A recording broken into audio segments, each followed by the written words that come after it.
District 3. I want to thank the board at the Miami Foundation and our 12 nonprofit partners and our friends at NBC6 for making this possible, and a special shout out to the staff at the Miami Foundation for everything you're doing to make the magic happen. I know you're all tuning in tonight. I'm excited to watch this forum with you. And I want to remind all the viewers that this is not a debate. This is a forum. Our aim is to highlight the best of the candidates who are running for County Commission District 3, and for them to have the opportunity to share with us their values, their vision for the future of Miami, what they stand for, and to address the issues that matter most to the community.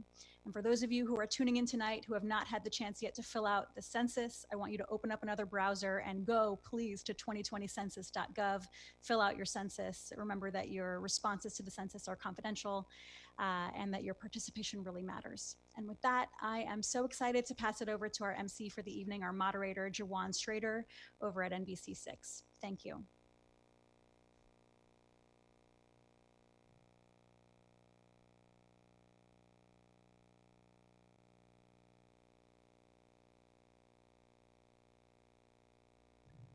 Rebecca, thank you for that warm introduction. Good evening, everyone, and welcome to our Miami The People's Forum.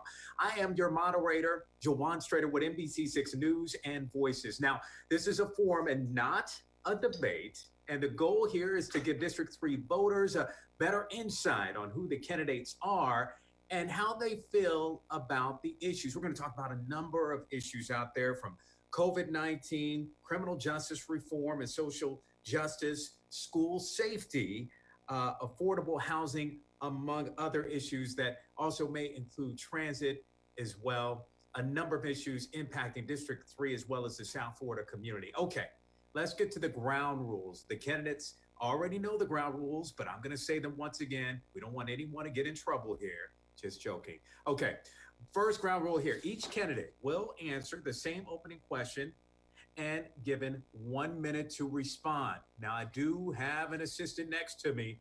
He's actually my boss, and he's running the clock right now. So watch yourself if you go over, because I will cut you off. Matter of fact, we have some mute buttons as well. Each candidate then will have 90 seconds to respond to each of the remaining questions directed to them. Each candidate will have 30 seconds to respond to or rebuke specific comments made by their opponent when signaled by the moderator. So if I happen to say someone's name, well, that candidate can then rebuke and respond. Of course, we're going to keep it short. We're on a tight timeline here, and each candidate will be given 90 seconds at the end of the forum for closing remarks, but they are aware here of the ground rules. Okay, let's start it here. The next commissioner will replace incumbent Audrey Edmondson, who represented District 3 14 years, and that includes parts of downtown Miami and neighborhoods in the northern part of the city. So let's please welcome our candidates this evening. Brian Dennis, a longtime columnist for the Miami Times newspaper. Miami City Commissioner Keon Hardiman. Monister Lee Kinsler, founder of the Leap of Faith nonprofit. And we must say that retired police officer Eddie Lewis, unfortunately, will not be able to join us. We had some technical issues with Mr. Lewis, so we apologize for that. Also, we have Tisa McGee, an assistant professor at Barry University's Social Work School, and Gypsy Metellus, director of the Satla Haitian Neighborhood Center. I want to say welcome to all of our candidates this evening. Thank you so much for taking the time to join us. Welcome. Okay, let's begin with our first question here. Our opening question for each of you, our opening question is COVID related. And we're going to go ahead and start off, I always say ladies first. Gentlemen, let's respect our ladies. And let's start off with Gypsy Metellus. We're going to start off with you, and then we're going to make our way down. So, Gypsy, I wanted to start off with you and ask you, if you were elected as the county commissioner, what post-COVID changes or initiatives would you put forth to ensure your district comes back stronger and more resilient to crises such as coronavirus? Good evening, Joanne. Good evening, everyone. Thank you so much for this opportunity, and thank you for the question. And so first thing, I would create something that we call a continuity of operations type of plan.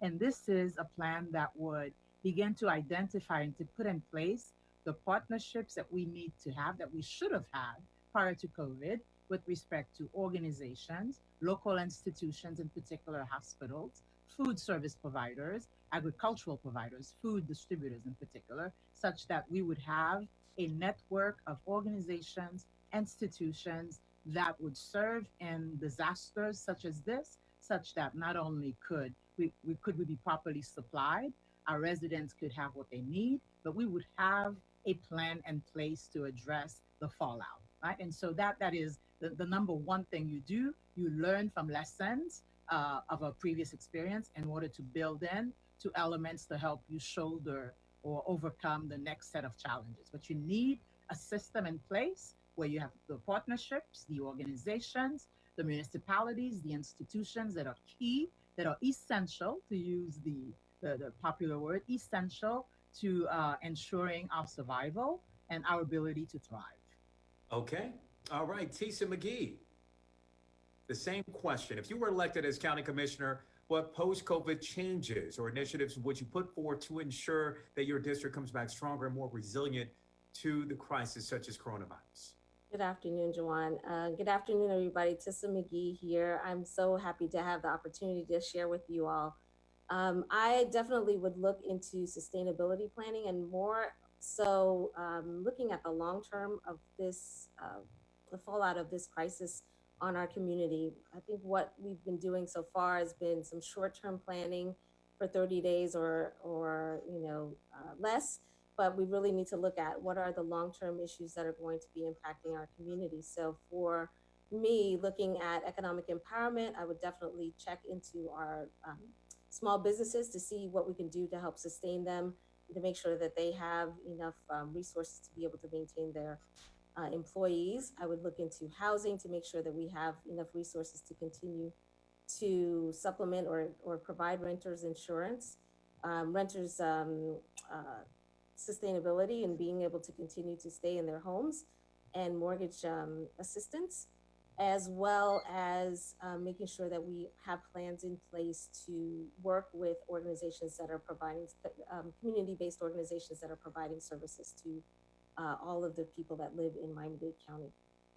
Thank you. Tisa McGee, thank you. Thank you so much. Okay, let's hear from Monister Lee Kinsler.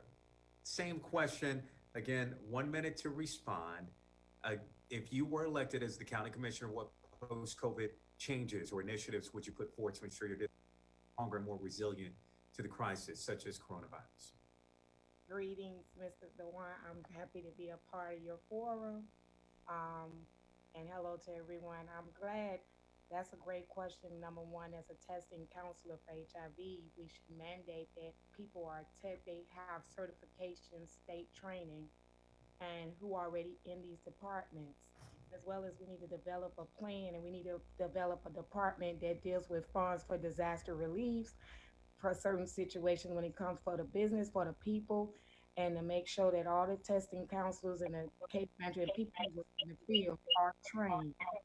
So they have a special disaster relief plan to execute in case of an emergency, and when it comes to economically impacting the people as well as physically impacting our people, and so that we can still continue and grow as we go. Thank you so much, Monister, for that answer. And let's now move on to Miami City Commissioner Keon Hardeman, and let's ask you the same question, brother. If you were elected as the county commissioner, what post-COVID-19 changes or initiatives would you put forward to ensure that your district comes back stronger and more resilient to a crisis such as coronavirus? Good evening, first of all. And the first thing that I would do is ensure that we have a partnership with the municipalities within the county. We've seen a lack of leadership as it pertains to our current county mayor, and he's not partnering with our municipal leaders. So I would bring that. Second, I would ensure that our residents have access to low-income housing that they can afford to actually live in. So they have more resources with better paying jobs to be able to stand the storm when you have these type of tragedies that come about. I would also ensure that we have relief for businesses ready to go. In the city of Miami, we came out with immediate relief for business owners and also for residents within our communities to ensure that the people who were there didn't have to necessarily wait in line for food giveaways, but had the dignity of taking a voucher to a restaurant that was in their community. They could spend it, children could eat, and they maintained the dignity and pride that comes with buying from their community. And so I would do all those things, but most certainly partner with our local CEOs to ensure that they offer relief for services or for problems just the same way we do in the county. Dion, thank you. And let's hear now from Brian Dennis. Same question for you, Mr. Dennis. If you were elected as county commissioner, what post-COVID changes or initiatives would you put forward to ensure your district comes back stronger and more resilient to the crisis of coronavirus? 1 minute to respond. Good evening. Thanks for the question. One of the things is pretty much the same thing that Commissioner Hardeman said is to have a partnership with the city commissioner, because the city of Miami sits totally District 5 sits in the middle of District 3. So one of the things that I would do is also have a dedicated block group of testing still to move forward with it, meaning that through a census tract, we'll be able to detect what's going on with the hot spots and the zip codes within the area. The businesses is a no-brainer, because a lot of the businesses in the community, even though they're open, a lot of them are shut down. So there has to be a dedicated source of funding, not just from the county, but the city and commissioner's office, along with private business, and also we're going to public and private partnerships with the banks to make sure that those renters and homeowners are not levied with evictions and levied with foreclosures on their properties. Mr. Dennis, thank you. Right on point. Man, you responded in 1 minute. You got it right. Okay, we're going to move on to our next question, and that's criminal justice reform and social justice. And this is a big one that we've been talking about. This is another crisis impacting our country as well as our community. And the question is as a county commissioner, Gypsy Metellus, as a county commissioner, will you support establishing and funding the proposed civilian police oversight panel? That has been a big question mark here in the county. We've been talking about it, and we know that Commissioner Barbara George, she has been trying to push that, but it's yet to pass just yet. So we want to hear from the candidates, all of you, on this question here. As a county commissioner, will you support establishing and funding the proposed civilian police oversight panel? Gypsy? That's an absolute yes.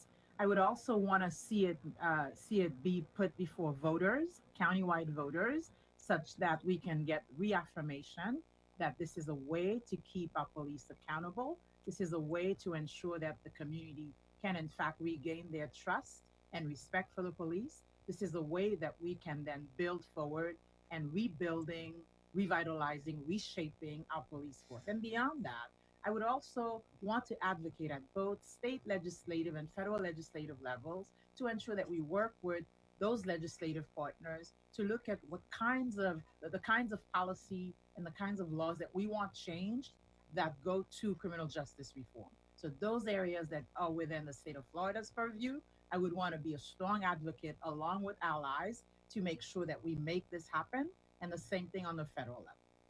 Thank you. Thank you, Gypsy. We're going to ask Tisa the same question. Tisa, I already posed a question. I'll just do it again just in case. As a county commissioner, we want you to know your thoughts on supporting and establishing and funding the proposed civilian police oversight panel. Tisa? Unequivocally, a yes on my behalf. I believe in the tenets of social justice. As a member of the Black Affairs Advisory Board, we did support Commissioner Jordan's bringing this legislation forward, and I definitely 100% believe that we need this in order to build more trust in our community and help our ability to have that safety net feeling of having the police be part of our community. So I definitely would support that 100%. Tisa, thank you. Monister, Leah Kinsler, your thoughts on this? Monister? We may have lost her. So I'm gonna go ahead, I'm gonna move on, and hopefully she'll pop up. Can you hear me? Monister, there you are. There you go. There you go. Thought we lost you there for a minute, my sister. Okay. I mean, Absolutely. That's one of the big hot topics that's being discussed. It's like everything that's affecting our community seem to be rejected in the higher powers. They need to let the people make the decision, not the powerful, because you can't relate to what's going on down here.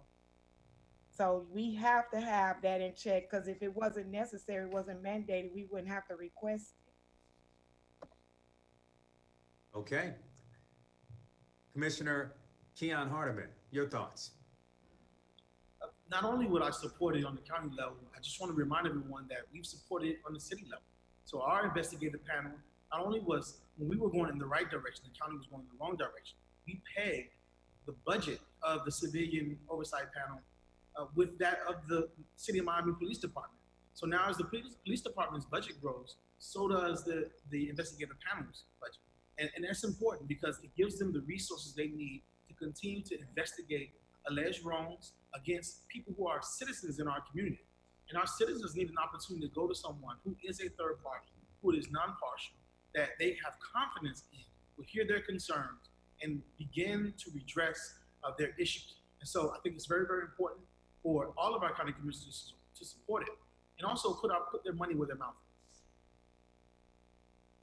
Very well said. And Mr. Dennis, your thoughts?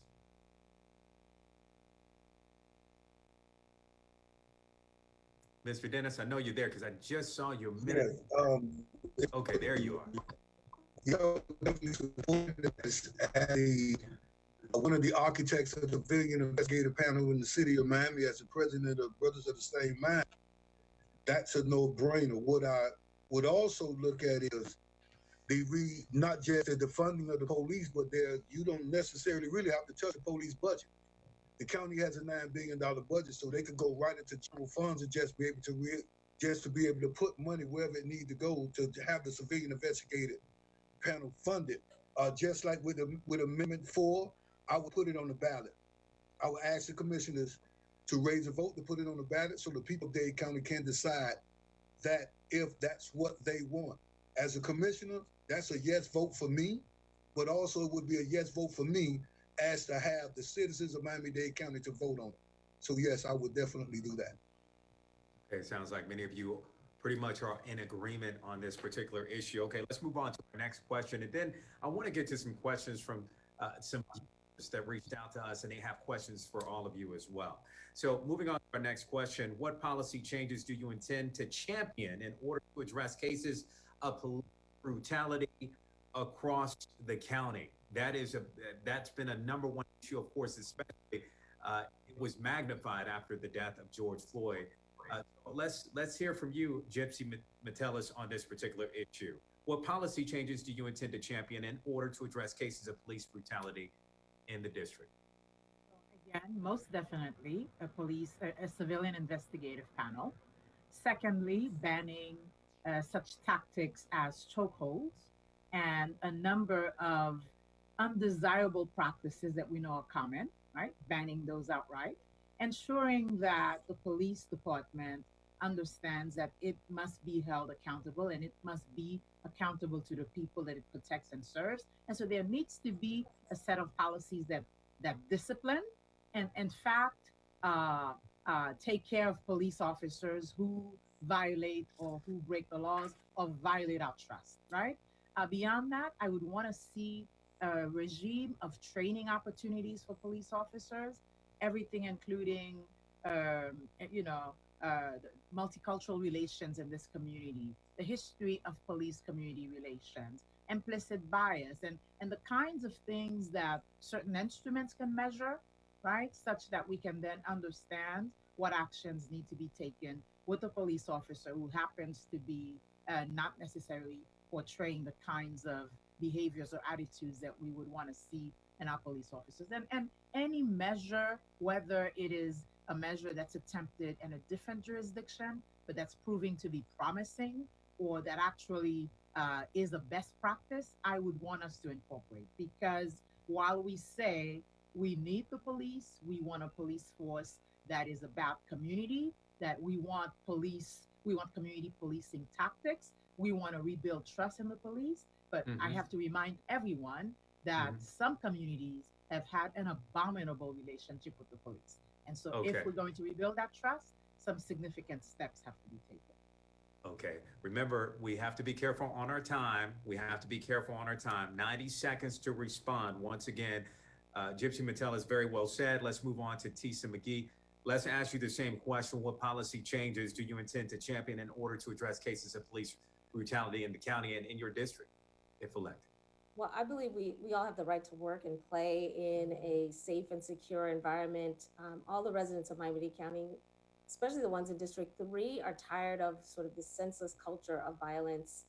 And I believe that we can do more in terms of some common sense legislation to support county programs that are working throughout Miami-Dade County collaboratively with the local municipal police departments to make sure that they're enforcing all of the regulations that they should be as police departments and being accountable to those.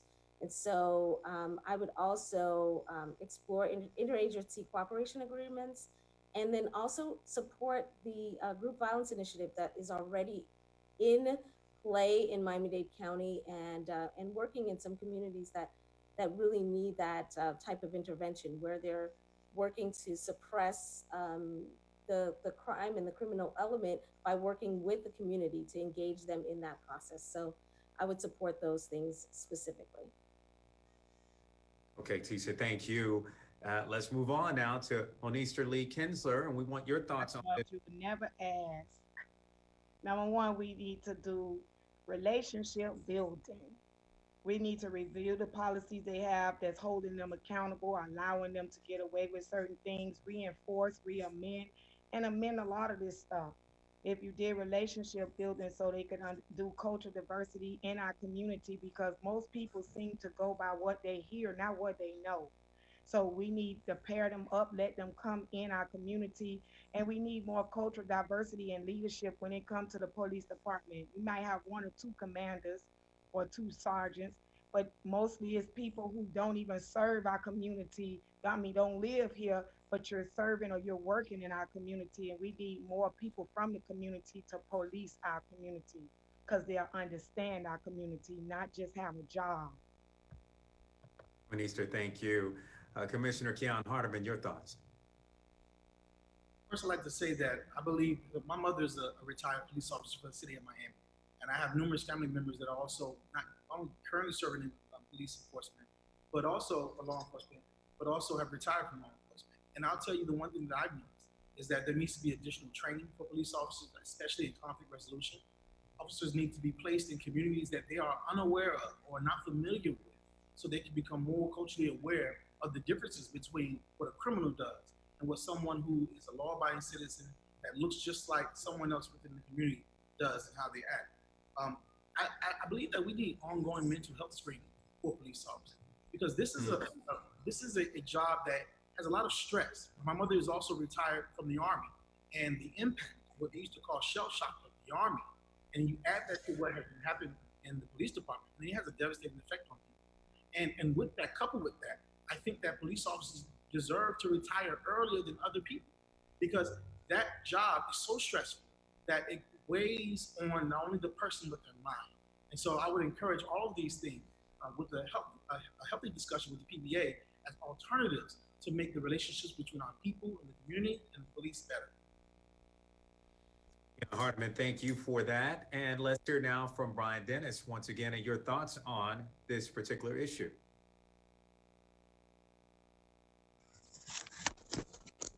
One of the things that I would do as far as the policy training, I mean, the policy changing is to try to understand the training.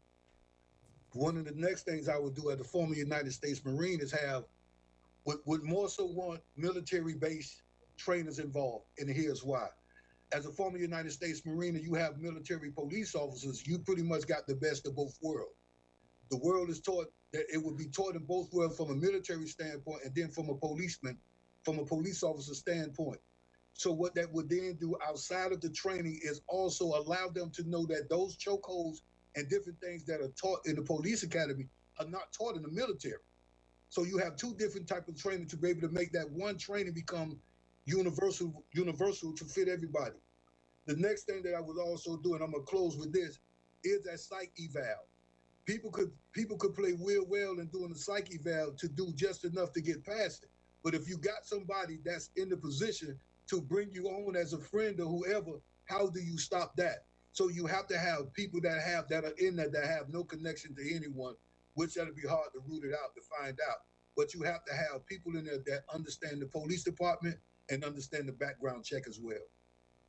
Okay, well, I'm going to ask you another question, Mr. Dennis. We're going to go back around this time. I'm going to mix it up a little bit. And this comes from a viewer, Ruth Ramirez. She says, what role will you play in reducing violence in these communities across the county? What role will you play in reducing the violence? Mr. Dennis? Sorry, Mr. Dennis, we have you muted. So let's see if we can get you back. Mr. Dennis, you are muted. Can we get you back? Okay, Mr. Dennis, there you go. Okay. The question? Yeah, I'm going to repeat the question to you. This comes from our viewer, Ruth Ramirez. She says, what role will you play in reducing violence across the county, especially in your community? In my community, one of the first things we have to do is stand with how there's unemployment. A lot of District 3 is one district in Miami-Dade County gets millions in dollars and still looks like May 18th, 1980. So the first thing that we have to do is to ensure that our residents are not only trained for employment, but trained to understand and given the opportunity to work. What's happening with the construction and everything that comes inside our community with different jobs, people are already bringing employees with them. So the community has to compete with those employees that are already coming inside the community. So we have to be able to be conscious enough to understand economic development in our community, but also be savvy enough to know that it's our people that need to work in our district. That is how the crime will go down. Mr. Dennis, thank you. All right, Commissioner Hardiman, your thoughts on this. What role will you play in reducing the violence across the county as well as in your community if elected to the commission? I would do many of the things that I'm already doing in the city of Miami. And so those things look like employing those individuals who are committing these crimes. So the youth and young people who are actually making terrible decisions, giving them an opportunity to actually pick up a paycheck instead of a firearm. You know, many of these kids don't have jobs, and no one that I know of leaves a 9 to 5 and goes out to commit a murder at the end of the night because they're too focused on providing for their family. We have to provide economic development opportunities in our communities. I'll continue to renovate housing for people who live long-term residents in communities. I would transition people from public housing to ownership in those same spaces instead of making huge rental communities. I mean, the idea is that you have to understand that crime is a symptom of poverty. So unless you fight poverty in our communities, you're not going to have any effect on crime. And there are people who believe that the more police officers you put in the community, the more safe it will be. But I guarantee you that there are communities that are very safe that seldom see police officers drive their streets. And so it's not a symptom of the police officer. It's a symptom of the lack of resources that the people who live in those communities have. So we need to instill pride in our place. And I believe that pride in your place will build the confidence of young people, and they won't commit crimes as much as they have in the past. All right. Keon Hardiman, thank you. Monister, your thoughts? One, we have to do what we say and not say what we gonna do. One, if we raise the quality of life of these people, the young people, particularly, I just met one today. He work at a fast food and he's still carrying. Why? Because you don't know what's going to happen. And because you are allowing all these poverty programs in our community that's keeping us broke, busted, disgusted, and sick, we're not able to function. We have lack of access. There's too many young people that's homeless. It's too many young people not getting paid enough, and that's the time for you to populate. So that's another form of control and genocide, so you can perpetuate these poverty programs because they're not making enough money to even live. You need to give them business minds, business opportunities. These young people have opportunities to make money. They just don't have the tools because so many people in the way that's blocking them from flying. So we need to raise that and pay attention to who's coming in our community, talking about you for the community when you really not. You just hit a profit off of us. Okay, Monister, thank you. Tisa McGee, your thoughts? Tissa McGee. Uh, You. yeah, Tissa. I want to say that, you know, using my social service background, I really believe in this concepts of proactive and early intervention or prevention services that would provide additional supports to families that need that type of assistance. But thinking through the district and knowing that we don't necessarily need increased social service involvement. We need to invest in community centers. We need to invest in after school programs, in mental health resources. I think trauma response centers would be something that I would want to champion, where we have, you know, social workers and people who are working within the community to have and advance some of the issues that are important to the residents. I'm thinking about the entire district as well. You know, we have a lot of diverse needs in District 3, and so it's important for us to address all of those as well.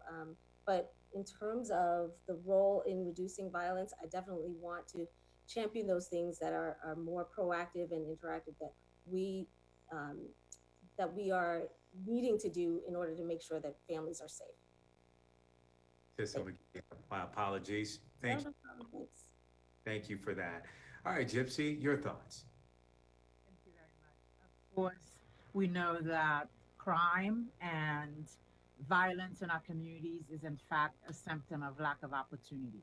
And so it stands to reason that we need to create or expand opportunities for kids in particular, right? And for me, that takes the shape of educational opportunities, training opportunities, opportunities to intern or to apprentice, and careers with which they're not necessarily too familiar.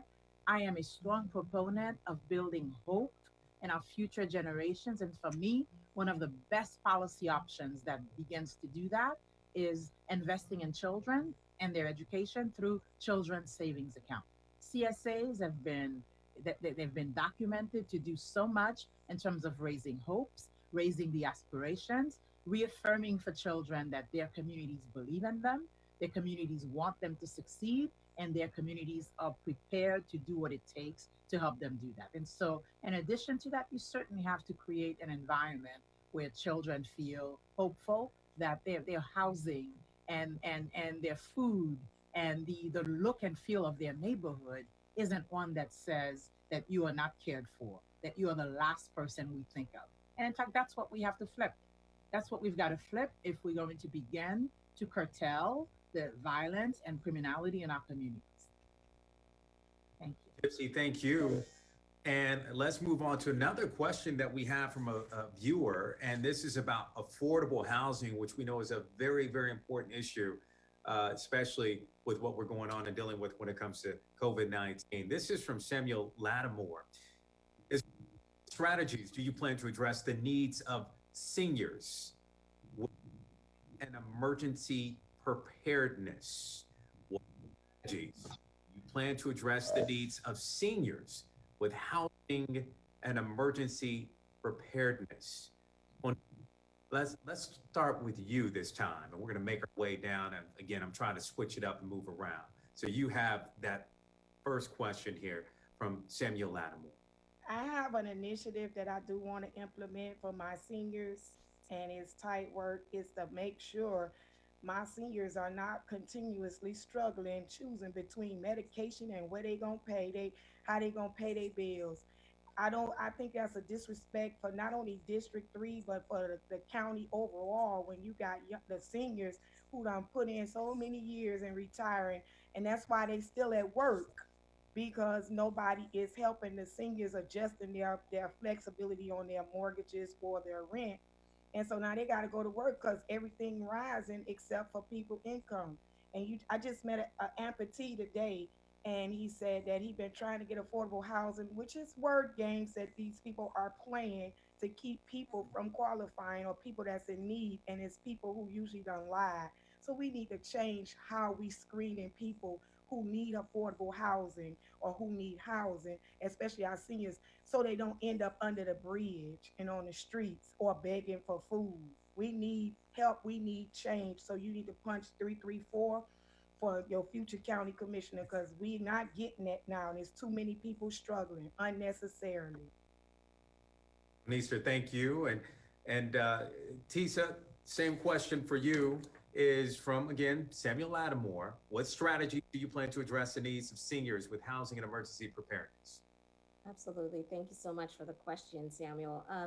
We really need to be prioritizing our seniors in our community. I feel like we are not doing enough to make sure that their needs are being met. I definitely want to be a voice for everyone in the district, and specifically around seniors. The things that I would do is really look at what housing opportunities that we have now for seniors, and making sure that they are safe, that they meet certain requirements. If they are in their own homes, making sure that they have the right resources in order to protect and continue to stay in their own homes, if that's what they would like to do, and also providing additional resources so that they can ensure that their homes can meet those emergency preparedness and response issues. So if we're planning to have a hurricane, or they need windows and doors that really will update their homes and make them safer, we have to be looking at what are the resources that we can put towards doing that. And secondly, in terms of emergency preparedness, I definitely want to make sure that they have everything that they need to be able to survive any emergency issue that comes up within the county. So prioritizing our seniors is going to be an utmost important piece of this plan that I have for the county. Thank you. Tissa, thank you. Mr. Dennis, we're going to come back around to you right now on that same question. What strategies do you plan to address the needs of seniors with housing and emergency preparedness? Well, there's nothing I can saying we're being gentrified out of our housing. The only place that they're actually gentrifying it is in District 3 and District 5 of the city of Miami. One of the first things that I would do is get with the seniors and stop them from the predatory practices of reverse mortgages, with reverse mortgages and the lending practices that put them in positions. Also with these home improvement programs that then will say that, okay, we're going to fix your house, but then come back that the rate is now on the tax bill as a taxable income to the house to make the property values go up. That's putting a senior that's on fixed income into a bad position. What needs to be happening is proper legislation need to be rendered for that whatever income or whatever improvements that are done from the county or the city of Miami, that the seniors have no payment, no anything that they have to pay toward that. A lot of times these programs come back around with something in the paperwork that taxes these seniors for the works that's being done to their home. Mr. Dennis, thank you. Gypsy Metellus, you want to respond to that question? I think Miami-Dade County needs to be a model county in terms of the way it treats its seniors. So in terms of housing, you want to be sure that there's designated senior housing with the proper supportive services, the proper amenities, you know, things like recreation, food, health, right? And the kinds of supportive environment that our seniors need to thrive. Now, there are those seniors who are homeowners and whose homes are subject to predators and scammers, very often who come from our own community, from their own families. And so I think we need to really punish this very severely, because that should be a practice that is not accepted, not tolerated. And so there needs to be some resolutions or some ordinances that deal with that at the county level. And beyond that, you know, there are seniors who are often the victim of tax liens on their properties for various reasons. We would have to look at how we create an opportunity for there to be some mediation around what those liens look like and why they were incurred, right? And even in terms of those who owe back taxes for various reasons, we ought to implement this very popular program that's called Pay As You Stay, right? This is an opportunity to pay off your taxes, to pay off your liens as you remain in your house without being threatened to be evicted. Now, in terms of the emergency planning, I think we need a list of vulnerable seniors in particular in our county. This needs to be coordinated with municipalities such that they can tell us who their vulnerable seniors are, so that for purposes of emergency planning, you know who it is that you're going to need to shelter, Right. which shelters designated for seniors, transportation, I'm gonna and have to medical. cut you off, Gypsy. I'm gonna No have to problem. cut I'm you done. off. All right, I'll let you go a little bit over now. Now you know I love you, girl. Now you know I love you. You're gonna text me something bad too. I know because I just cut you off. My apologies. But again, 90 seconds, ladies and gentlemen. 90 seconds. We're gonna try to keep it in there. Okay, Keon Hardiman, let's hear from you on this same question from Samuel Lattimore. What strategies do you plan to address the needs of seniors with housing and emergency preparedness? Again, 90 seconds. First, you should understand that seniors should not have to compete with 28-year-old men in line at Home Depot to put up plywood over their windows to be safe before a storm. We've all seen the scenes where the stores are ravaged and there's no supplies that are left. And our seniors are on the losing end of that every single year. And so I would do what in the county, what we did in the city of Miami, which is create funding to help make the homes of our seniors resilient to storms. And so that looks like free grants for them to have high impact windows and doors and HVAC systems installed in their homes, so that their homes not only are storm resistant, but they rise in property value, and they have the confidence that they can live in that home for the next 50 years or pass it down to their family members. I would also team up with people like Mr. Samuel Lattimore. Mr. Samuel Lattimore is the president of a homeowners association. So you have two types of seniors, those that live in homes and those that live in apartment units.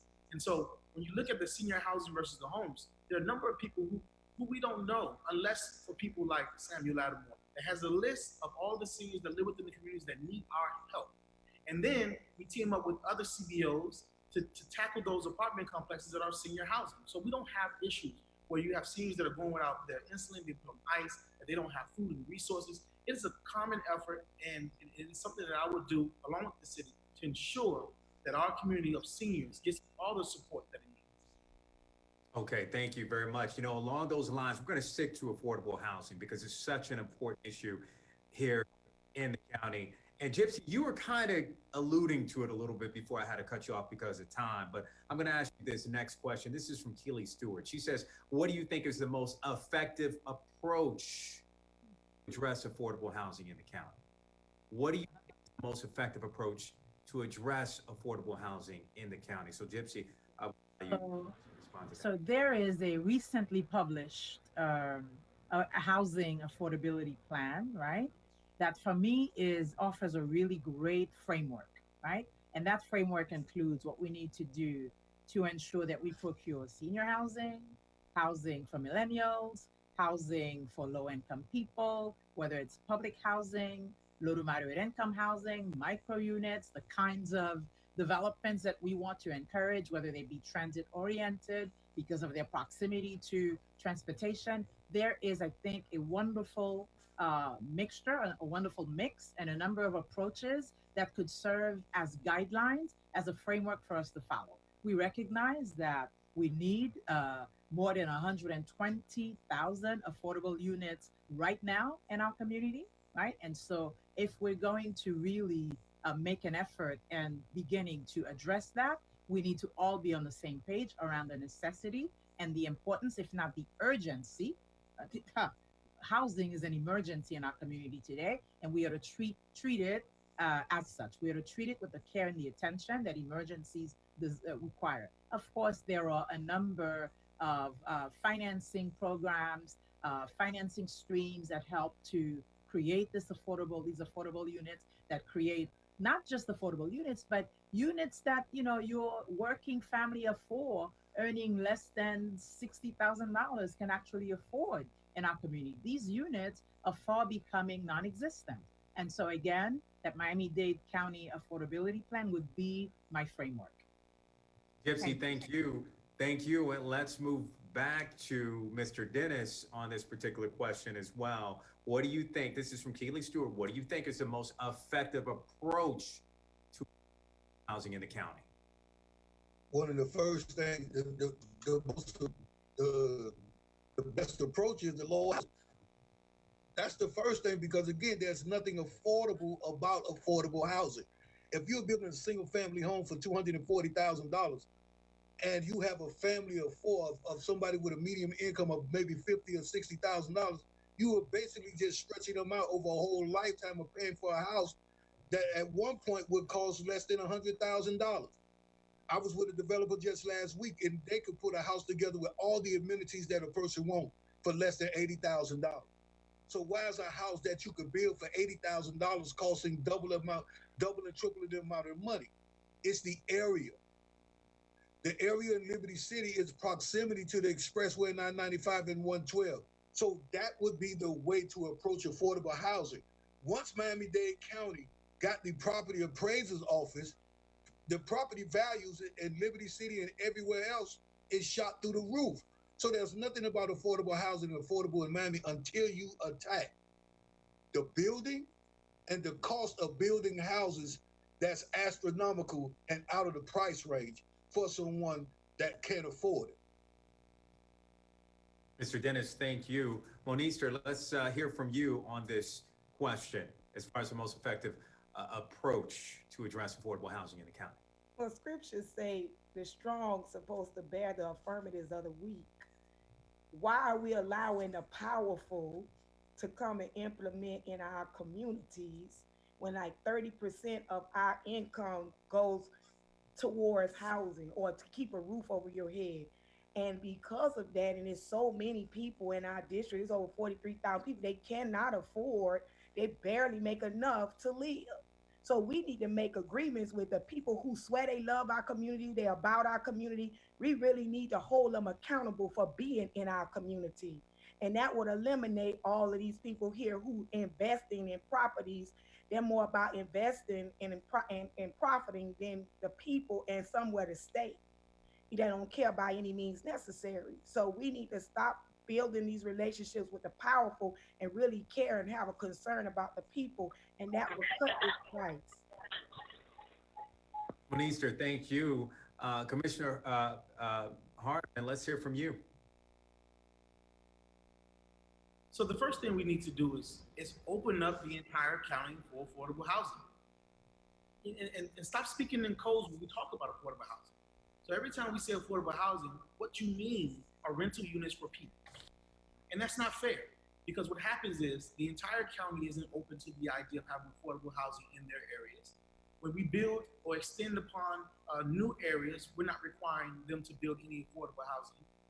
And in the areas where there is land that the county owns, you are giving the land to affordable housing developers to offer rents to people in the community that go up every single year. And in time, will make it unaffordable. In time, the covenants will expire, and those people will be out of a place to live. So what we should do is take the county-owned land and create housing opportunities for people for home ownership. And the people who live in places like Liberty Square should have an opportunity to own a home in the space that they've been living in for the past 20 years. And that's what I would do to ensure that there's affordable housing ongoing, not only in District 3, but in other neighborhoods in Miami-Dade County. Tissa McGee, let's hear from you on this particular question. What do you think is the most effective approach to address affordable housing in the county? I believe that we already know that 30% of our people are spending 30% of their income on rent, which is leaving them severely cost burdened. We know that it is more affordable and workforce housing is needed because we have so many units that are actually coming offline that we don't have enough to support the infrastructure that we have right now. So I think that the affordability crisis is partly due to the fact that we don't have enough higher paying jobs. So I would support trying to have more public-private partnerships that bring higher paying jobs for our residents and making sure that they have full-time gainful employment with benefits and all of the things that they need in order to be able to reside in Miami-Dade County. With that being said, I have a 27-year-old who's looking for housing and is finding it impossible to find a house to buy here in Miami-Dade County because of the income restrictions, and being able to figure out how to navigate those things are something that we have to really put some more effort into. We could do much better because we want to keep our millennials here in Miami-Dade County. So I would invest in an affordable housing trust fund, making sure that we are using public land in the best interest of the communities and making sure that the community members are the ones that are being able to purchase homes and really build and develop their self within the community, because we know that causes for higher community engagement. So those are the things that I would do. Tissa, thank you. Thank you so much. And we are going to start off, Monisa, with you on this particular question here. And we're going to shift now to school safety. School safety, a very, very important issue, especially in the wake of the Marjorie Stoneman Douglas shooting tragedy. So question here is, what policies do you support to keep children safe at schools, Monisa? One, you give them understanding and knowledge of their history and who they are and how valuable they are. We're not allowing them to understand how important it is for you to even just make it to your first chapter of life. So if I have nothing to lose, I have nothing to look forward to, I have no hope. Who worried about what's gonna happen to me, or how I'm gonna function in school, or why I'm worrying about if I take somebody's life? We're not teaching economic opportunities, economic freedom. We're not teaching them wealth transfer, so they're not suppressing. They got so many issues they're dealing with at home that when they come to school, it just take one thing to, and I'm speaking as a teacher. You dealing with issues. How you gonna function and learn if your mind seeing mom strung out, or mom can't pay the bills, or we homeless? So we need to give a safe environment, haven, so they're not stressed. It's perpetuating these programs that eating off of the problem and not the solutions. Monisa, thank you. Commissioner Keon Hardeman, let's get your thoughts on this issue as far as what policies do you support to keep children safe in schools? You know, that's a complicated question, although it comes off very simple, because I'm a product of Miami-Dade County Public Schools, and I'll tell you that I felt most safe at school. Some of our kids don't have the opportunity to be safe at home. They're dealing with a lot of the issues that Monisa spoke about. Their homes are violent, their homes are dangerous, their homes are empty. They don't have food in their refrigerator, and they're safer in a place like school. And so we, as a kid growing up in the city, our threat wasn't coming from outside the school in. That wasn't our threat. I mean, the school was a safe haven for people. What I wouldn't do is I wouldn't encourage police officers who are assigned to school to arrest children for crimes that are juvenile pranks. I wouldn't do that. I would not give them the sort of the school to prison pipeline issues that we have today, because we put more and more police officers in our schools. You know, gone are the days of officer friendly, where children in our community, especially at schools, feel safe going to speak with the principal and the principal's office with the police officer in them. Oftentimes that leads in our arrests. And so I think that's a real reality that we should think about. In other communities, they don't have that problem.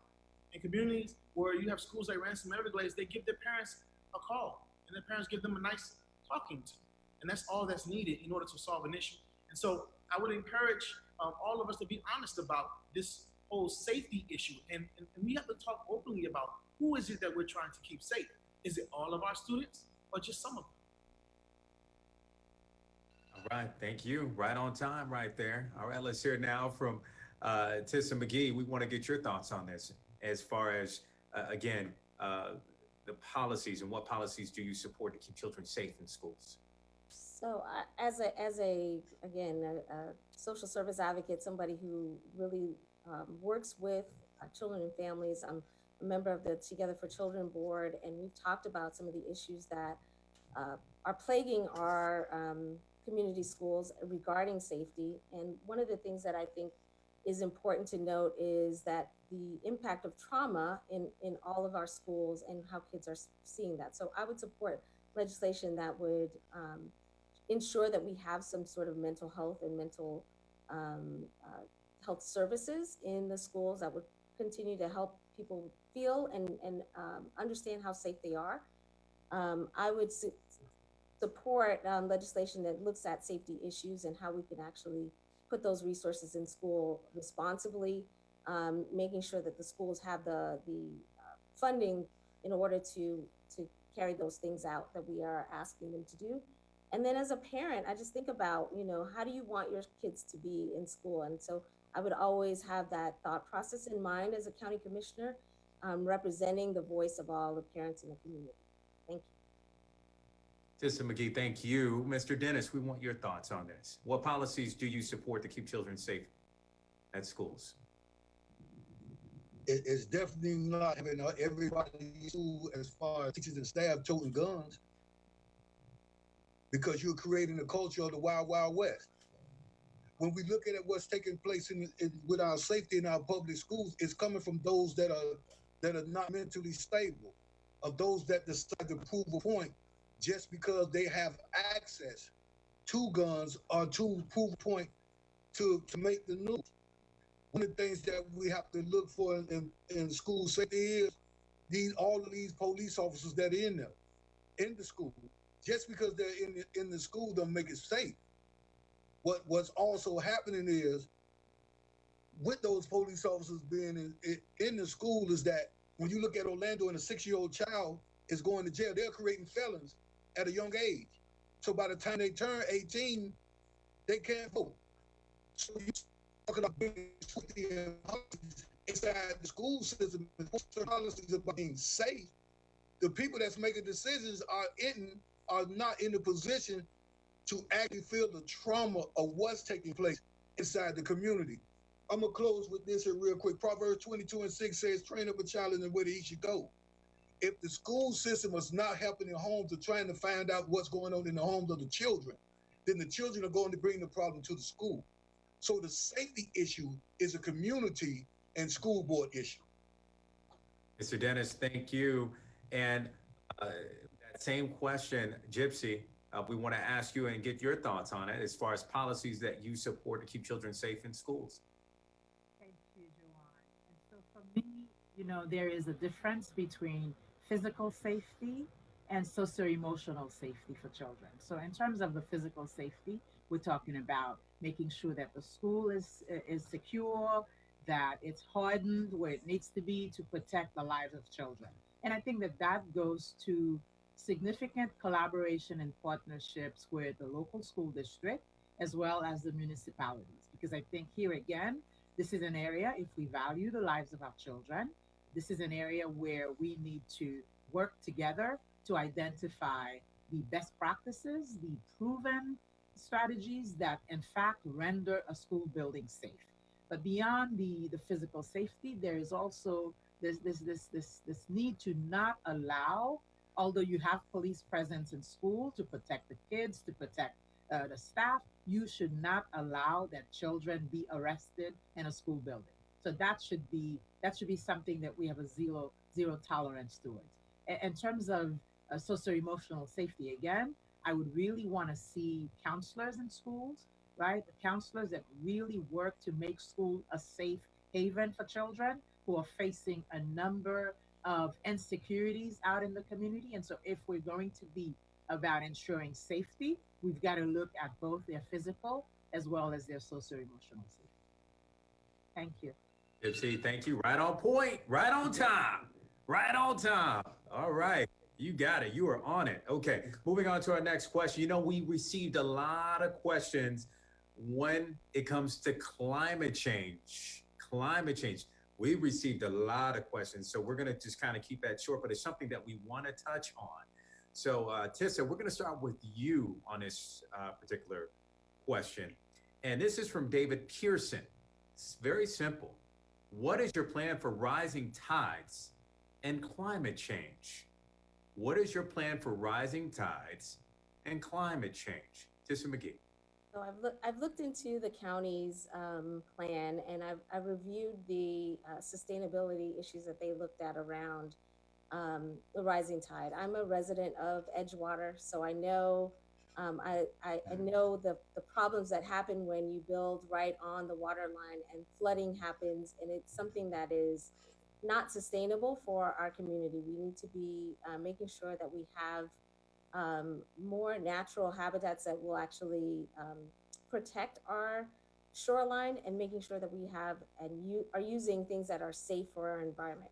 I realized that during COVID that we have had less use of our resources and our infrastructure, and that has brought phenomenal results in terms of our environment. So I would want to look at what ways we can actually try to sustain those things so that we can continue to have the phenomenal results that we're having now in terms of our environment. So those are some of the things that I would do: is review the county's plan, make sure that we are using natural and protective, environmentally safe resources, and then making sure that we are actually taking care of our environment. That's one of the things I'd champion.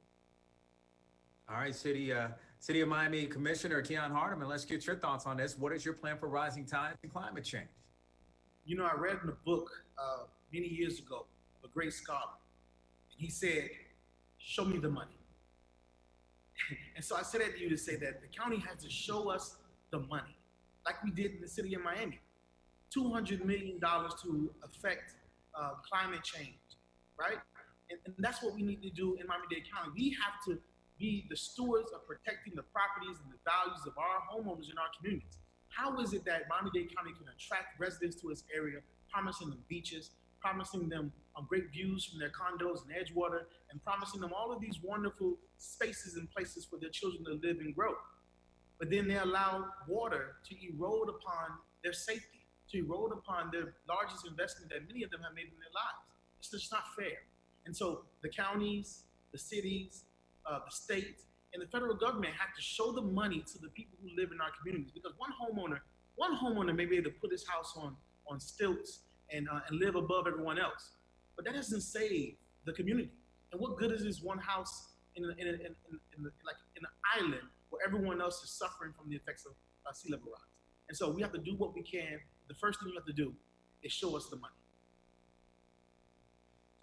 All right, I'm thinking about Jerry Maguire, you know, the movie. I wasn't even thinking about the book, Show Me the Money. Okay, I think Cool Goody Jr. Okay. It was the movie. It was the movie, though. Yeah. Okay, all right, just making sure. Okay. All right, Gypsy, I want to ask you the same question. And what is your plan for rising tides and climate change? The county has been a partner in a number of important initiatives, like the 750 Compact. That's a regional plan to have the 4 major counties in this area coordinate and act together in terms of mitigating the impacts of climate change and the rising sea. So I think we need to stick to that playbook. Most recently, a number of cities, including Miami, were awarded through the Rockefeller Foundation and some other large foundations with this program called Resilient Cities. Again, they're looking at ways to not only render the cities more resilient, but ensure that the residents are also just as resilient, right? So beyond that, I am just going to follow the science, right? So I believe in holding the line on the urban development boundary. I believe in making sure that we do things that protect our water supply. I believe in protecting the Everglades. I believe in doing the kinds of things that the science clearly suggests need to be done if we say we care about protecting our environment, mitigating the effects of climate change, and making sure that we protect our communities and residents. Gypsy Metellus, thank you. Thank you. Mr. Dennis, we're going to come to you now on this question. What is your plan for rising tides and climate change? Is that for the entire county or for the district? Both.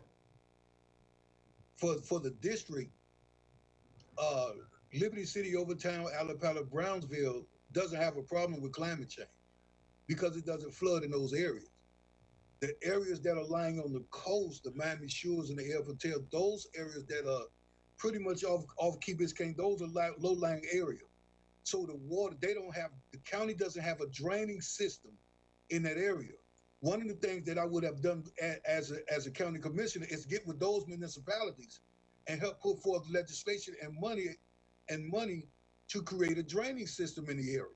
Not allow the money to sit up, not allow the water to sit up and fester and then cause problems with mosquitoes. That's the first thing that's the thing that I would do for the district.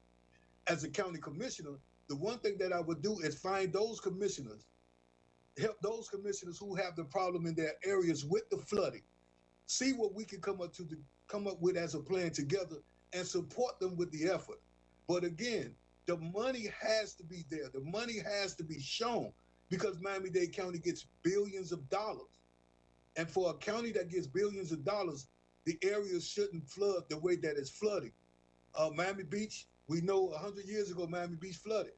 So we turn around 100 years later, guess what's happening? Miami Beach flooding again. So that's leadership. There's a question of leadership there. Mr. Dennis, thank you. Okay, Monister, let's bring you in on this conversation. What is your for rising tides and climate change? Spend the money. I did some research on that. I noticed that West Ninth Avenue, they raised the street level. Some of the schools that have been rebuilt is because they've brought them up high. And so you have properties or you have housing in our districts, in the districts from um, Miami Beach, they are raising the streets. We need to spend the money, but yet we have engineers in the military that are building walls, that's building up. They are like an Army Corps of engineers that are building these walls to keep that sea level from them waves from hitting. But at the same time, Florida is the bottom. Florida is built on water. We just have to spend the money. You can't just keep saying we're gonna get the money, but when we get it, we not raising up the community, which means redeveloping. So we gotta spend the money and mean what we say. Easter, thank you. You know, another hot topic in the county happens to be transit, public transportation. And that is another question. And so let's pose this first question here to Keon Hardiman. And public transit systems in Miami-Dade are experiencing massive ridership and budgetary losses as a result of COVID-19. So what is your plan to ensure that Miami-Dade transit bounces back? What is your plan to make sure that it bounces back? Keon Hardiman. The first thing that we should understand that Miami-Dade Transit shouldn't be in the business of necessarily trying to make a profit. We should be in the business of trying to provide a necessary service for people who need it. And in the process, we should be able to attract new riders to the system that have their own vehicular transportation. So we need to increase mass transit in our spaces so that we can have more people come from our northern boundaries, our southern boundaries quicker to our downtown areas and our job centers. That entail will build and develop more neighborhoods along those transit corridors, which causes more economic development, more investing into the resources to those areas, and people have access to better jobs. And then make transportation free for people who cannot afford that second highest bill that they have besides housing is transportation. Because what happens is, if you have poor credit, you find yourself paying too much because your interest rate is very high on a junk car. That junk car then it fails. You have to then pay not only the note, but also the insurance that is pretty high. And you're stuck without a car, but still paying these high levels of insurance and payments. And so you're in a worse situation than you were before. If Miami-Dade County have provided you free transportation, or like what we do is Wheels to Work in the city of Miami, offering low-cost transportation options to people, you're able to meet those job needs without having a hardship financially for transportation and give back to our communities. Commissioner Hardiman, thank you for that. Let's hear now from Lanister. I want to bounce back to you on this question. Let's hear from you. What is your plan to ensure that Miami-Dade Transit bounces back after experiencing massive ridership and budgetary losses as a result of COVID-19? Well, as I've said previously, this should be a time for them to build the community.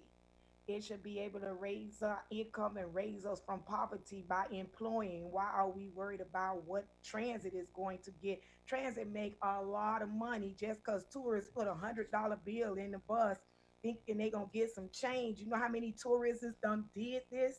You need to be concerned about how we going to get back and forth to work and how it affects our mindset, because when you can't get to your job, it's mentally, it's draining. So why we should have budget. We already got budgets and funds available for Metro-Dade, for the transit department. It come from a state level and a national level. Why are they so concerned about what we gonna do as commissioners when we want to make sure the population and the people are good? Then you'll flow. Then monies will come, because now people be coming from other areas. So we need to make sure the people first before our profits. Easter, thank you. Tissa, let's hear from you on this issue. What are your thoughts? What's your plan to ensure that Miami-Dade Transit bounces back?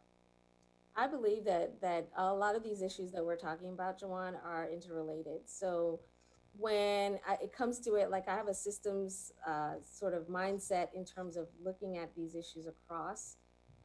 So higher paying jobs, affordable housing, and transportation need to be working together, because we have a lot of people who do not live where they work.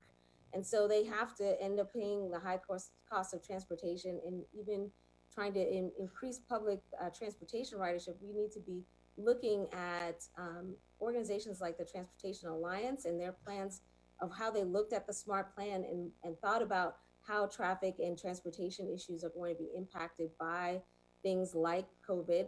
They've updated their plan to look at this issue from this perspective. And what they've said is that we've got to lower the transportation costs in order to be able to get more riders to go back into and feel safe enough to use our public transportation services. So those are the things that I would really champion.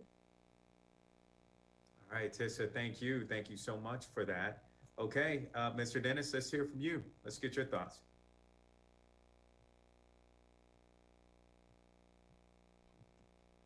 First of all, had the county done right in the early 2000s with the penny tax money, public transportation wouldn't be in trouble. Had they extended the Metro Rail to County Line Road like the penny tax said that it should, instead of building the rail at the airport and extending it out to the Palmetto, they wouldn't be experiencing problems. When you're looking at the profit and loss, what we're talking about is you want people to get on the bus that's compacted to where people are not being safe at that time. A lot of the bus drivers got sick because of COVID-19. Matter of fact, the mayor forced a bus driver back on the bus. And they just had a funeral just recently. I helped officiate a funeral. So when we're talking about being safe in public transportation, is the county itself ensuring that the workers of the transit union being supported. So when we're talking about money and dollars, when we're talking about putting money in the right place and doing the right thing with it, Miami-Dade County has lost its way. So when we say the profit and loss, had you done right with the money that had been put forth years ago, when this situation arises as COVID-19 did, regardless of what's going on, public transportation would have still been running at a profit. Mr. Dennis, thank you. Okay, Gypsy, want you to chime in on this? Yes, thank you very much. So Miami-Dade County, we view ourselves as a world-class city, right? But world-class cities have world-class transportation systems. And so if we're going to embark on creating this world-class transportation system, we've got a number of elements of plans. You know, there is the SMART plan, there's the People's Transportation Plan. Of course, the Transit Alliance has a nice framework for engaging community residents so that they can provide their input around what it would take, you know, whether they would value, frequency or an expanded systems or expanded corners that expand the routes, if you will. So, you know, if you want to increase ridership, we want a transit options that are reliable, that are safe, that in fact move people. You know, some of those things will cost, and we need to, I think, be upfront and straight with community residents. And so, if we value this transit, we value the opinions of our residents. Community engagement is going to be key to get us to where we need to go, because we've got the element, and what's missing is that public input to guarantee that we're making the best decisions that really benefit the entire county. Gypsy, thank you. And right now it is time for our closing remarks. Just so each of the candidates know, once again, for closing remarks, you will be given 90 seconds here for your closing remarks. And let's go ahead and start off with Monister Lee Kinsler. We're going to hear from you, MLK 2020, and we're going to get your closing remarks on this. If you elect Monister Lee Kinsler, I'll make sure we get the things done that we have been saying we're going to do for all these years before I was born, before I'm 49, and we still fighting the same battles in the 60s, 70s, and the 80s. The city I'm in, District 3, it still look the same. Hialeah and Dorel, we wonder how they got happened. They were never swamps. So you need people who go impact and enforce and reinforce what they said we're going to do, rather than keep using our community to get whatever's beneficial for everybody else around. Please press 334 so we can raise the quality of our lives of our people and our seniors and our youth. Thank you. Monister, thank you. Thank you so much. And now let's hear from Tissa McGee. Let's get your thoughts and your closing remarks. Thank you so much. Absolutely. Thank you, Jawan, and thank you again to the Miami Foundation for having us and having me to share the ability to share my insights on some of the platforms and the issues that are important to our community. So I think it's my track record of community service, my academic and professional background. I really believe that that is what makes me uniquely qualified to do this job. You can go to my website, tissamcgee.com, to see the entire list of those things. I think that they're going to be valuable assets in moving the county forward. If you think about having 6 new county commissioners, the importance of that is that you're going to need someone who's a coalition builder, someone who can work with multiple stakeholders, someone who is bringing this idea and concept of accountability and accessibility, collective action of all the community members and engaging community in participating in their county government, and finally creating transformational change where they can actually see the difference from when we are, start this process and journey together. So I want to earn the voters' vote. I know that the Honorable Audrey Edmondson has endorsed our campaign, and that is an important factor for a lot of people. I'm honored by that and humbled by it. And I definitely want people to know that I'm going to be the voice for all of District 3. I'm not just going to represent 1 or 2 communities, but I'm going to represent everyone in District 3. So vote 336, Tissa McGee. Thank you. Tissa McGee, thank you. Thank you so much. Okay, let's hear from Mr. Brian Dennis and your closing remarks. Mr. Dennis.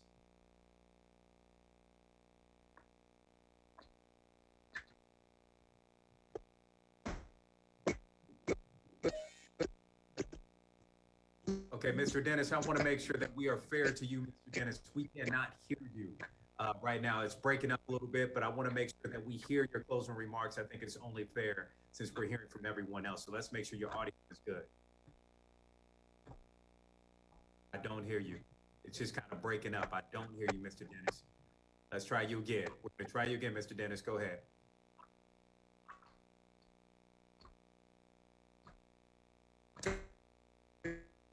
Kind of breaking up, Mr. Dennis. I don't know, maybe a lot of people around you are getting on the internet or something at this time because it's 6:24. All right, so Mr. Dennis, we're going to come back to you. We're going to try and fix that, and we're going to go ahead and move on to Gypsy Metellus, and let's hear from you and your closing remarks once again. And please don't scold me for cutting you off a couple times because of time.